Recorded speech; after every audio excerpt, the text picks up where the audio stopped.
తెలంగాణలో ముఖ్యమంత్రి రేవంత్ రెడ్డి పరిపాలనలో ఇందిరమ్మ రాజ్యం కొనసాగుతుందని చెప్పి వాళ్ళు పదే పదే చెప్తున్నది నిన్న మొన్న జరుగుతున్నటువంటి దాడుల సంఘటనలు చూస్తుంటే నిజమేననిపిస్తున్నది. ఇందిరమ్మ రాజ్యం అంటేనే ఎన్కౌంటర్లు, రక్తపాతం, ఎమర్జెన్సీ, చీకటి రోజులు, ఆకలి చావులు, కాల్చివేతలు, కూల్చివేతలు, ప్రశ్నిస్తే దాడులు, అదేవిధంగా ఎదిరిస్తే కేసులు, జైలు జీవితాల నిర్బంధాలు. ఇది ఇందిరమ్మ రాజ్యం. ఆ రాజ్యాన్ని పూర్తి స్థాయిలో ఇవాళ ముఖ్యమంత్రిగా ఉన్నటువంటి రేవంత్ రెడ్డి కొనసాగిస్తున్నాడని చెప్పి నిన్న మొన్న జరుగుతున్నటువంటి సంఘటనలు చూస్తే అర్థమవుతూ ఉంది. సీనియర్ జర్నలిస్టు శంకర్ అని చెప్పి న్యూస్ లైన్ ఆర్గనైజేషను తెలంగాణ పత్రిక వాళ్ళు నడిపిస్తారు. ఆయన పైన పథకం ప్రకారం మొన్న దాడి చేసి ఆయనను హత్య చేసే ప్రయత్నం చేశారు రేవంత్ రెడ్డి మనుషులు. ముఖ్యంగా ఈ దాడికి సంబంధించి 21వ తారీఖు నాడు సాయిరామ్ రెడ్డి అని చెప్పి ఈయన Hastinapuram Congress party division president అయినటువంటి శశిధర్ రెడ్డికి అనుచరుడు. ఇదంతా ఎల్బీ నగర్ అసెంబ్లీ నియోజకవర్గానికి సంబంధించినటువంటి కాంగ్రెస్ పార్టీ నాయకులు వీళ్ళు. సో గతంలో మల్కాజ్గిరి పార్లమెంట్ సభ్యుడిగా రేవంత్ రెడ్డి ఉన్నప్పటి నుంచి వీళ్ళంతా రేవంత్ రెడ్డికి సన్నిహితులు. ఇక్కడ ఈ సాయిరామ్ రెడ్డి అనేటటువంటి వ్యక్తి సీతక్కతోని అదేవిధంగా ముఖ్యమంత్రి రేవంత్ రెడ్డితో దిగిన ఫోటోలు కూడా స్పష్టంగా ఉన్నాయి.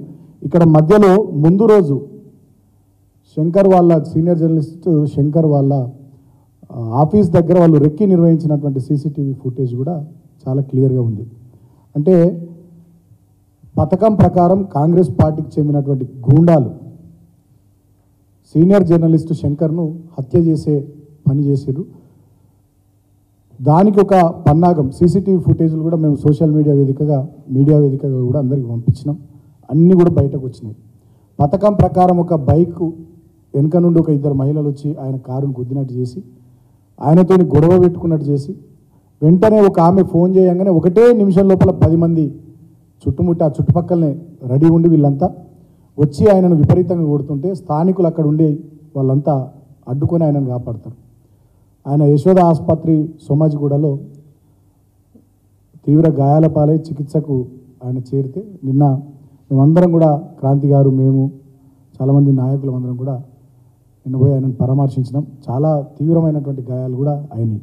కొన్ని చోట్ల ఫ్రాక్చర్ కూడా అయింది, కాల్ ఫ్రాక్చర్ అయింది, ఇక్కడ తలకు కూడా ఫ్రాక్చర్ అయింది, చాలా చోట్ల గాయాలని ఇదంతా ఉబ్బిపోయింది, ఇంకా రిబ్స్ కూడా కొంత దెబ్బతిన్నాయి. అంటే ఒక పాశవికమైనటువంటి దాడి, ఆయనను చంపాలనేటటువంటి కసి ఈ దాడిలో చాలా స్పష్టంగా కనబడతా ఉంది.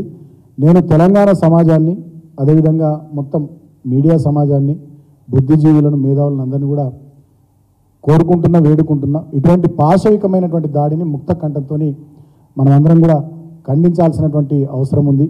ప్రశ్నించే వాళ్ళ మీద తర్వాత వాళ్ళు ఇచ్చినటువంటి హామీలను గుర్తు చేసేటటువంటి వాళ్ళ మీద ఈ రకమైనటువంటి దాడులు చేయడం ఇది మంచిది కాదనేటటువంటిది అందరం కూడా ముక్త కంఠంతో మాట్లాడాల్సినటువంటి అవసరం ఉందని చెప్పి నేను తెలియజేస్తూ ఉన్నా. నేను ఒకటే మాట ముఖ్యమంత్రిని అడుగుతా ఉన్నా, అక్షరంతో ప్రశ్నిస్తే ఆయుధంతో దాడి చేయడం మీ ఇందిరమ్మ రాజ్య పాలన, మీ ప్రజాపాలన అని వాళ్ళ ముఖ్యమంత్రిని అడుగుతా ఉన్నా. ప్రజల పక్షాన మాట్లాడితే గొంతెత్తితే ప్రాణాలు తీయడమే మీ ప్రజాపాలన, మీ ఇందిరమ్మ రాజ్యమా? నేను ముఖ్యమంత్రిని అడుగుతా ఉన్నా. ఇసుక మాఫియా, భూ కబ్జాలు, నిరుద్యోగుల సమస్యలు, అదేవిధంగా 420 మీరు ఇచ్చినటువంటి హామీలు, 6 గ్యారంటీలను మీకు గుర్తు చేస్తే వాటి మీద ప్రశ్నిస్తే హత్యలు చేసే పనులు పెట్టుకోవడమే మీ ప్రజాపాలన, ఇందిరమ్మ రాజ్యమా? ఇవాళ ముఖ్యమంత్రి రేవంత్ రెడ్డి తెలంగాణ ప్రజానీకానికి సమాధానం చెప్పాల్సినటువంటి అవసరం ఉంది. మొన్నటికి మొన్న ఇదే కాంగ్రెస్ పార్టీ యొక్క పనితీరును, వాళ్ళు ఇచ్చినటువంటి మాటల్ని హామీల్ని గుర్తు చేసినందుకు చిలుక ప్రవీణ్ అనేటటువంటి జర్నలిస్టు మీద కూడా దాడి చేసినారు. అదేవిధంగా ఇంకో జర్నలిస్టు రంజిత్ పైన సైబర్ క్రైమ్లో లేనిపోని కేసులు పెట్టినారు. అదేవిధంగా ఆకుల శ్రీనివాసరెడ్డి అని చెప్పి ఇంకో జర్నలిస్టు సీనియర్ జర్నలిస్టు పైన అడ్డగోలుగా కేసులు పెట్టినారు. ఆయనకు కూడా ఫోన్లు చేసి బెదిరిస్తూ ఉన్నారు. ఇదే కాదు, రాష్ట్ర వ్యాప్తంగా వీళ్ళు గెలిచి 3 నెలలు కూడా కాలేదు, సుమారు 2600 పైచిలకు కేసులు బీఆర్ఎస్ పార్టీ నాయకులు కార్యకర్తలు మా పార్టీ సానుభూతి పరుల మీద జరిగినాయి. 3 నెలలు కూడా కాలే వీళ్ళు గెలిచి. ఈ ఇంద్రమ్మ రాజ్యంలో వీళ్ళ ప్రజాపాలనలో బీఆర్ఎస్ పార్టీ నాయకులు కార్యకర్తలు సానుభూతి పరులందరి మీద 2600 పైచిలకు కేసులు రాష్ట్ర వ్యాప్తంగా నమోదైనాయి. ఇదేనా ఇంద్రమ్మ రాజ్యం? ఇదేనా మీ ప్రజాపాలన? వేలాది మంది కార్యకర్తల్ని పోలీస్ స్టేషన్లకు పిలిచి ఎస్ఐలు, సిఐలు, డిఎస్పీలు, ఏసీపీలు బెదిరిస్తున్నటువంటి సందర్భాలు. ఇది ఇంద్రమ్మ రాజ్యం ప్రజాపాలన. బహిరంగంగా మా పార్టీ నాయకుల ఇండ్ల మీద, మా కార్యకర్తల ఇండ్ల మీద దాడులు చేసి విచక్షణ రహితంగా సుమారు దగ్గర 120 చోట్ల మా ఊళ్ళ మీద దాడులు చేశారు. ఇదేనా ఇంద్రమ్మ రాజ్యం? ఇదేనా మీ ప్రజాపాలన?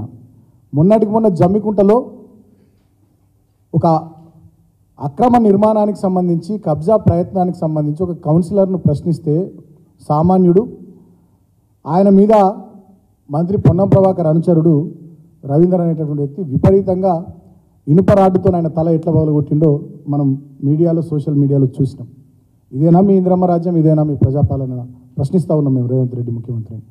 అదేవిధంగా మొన్న ముఖ్యమంత్రి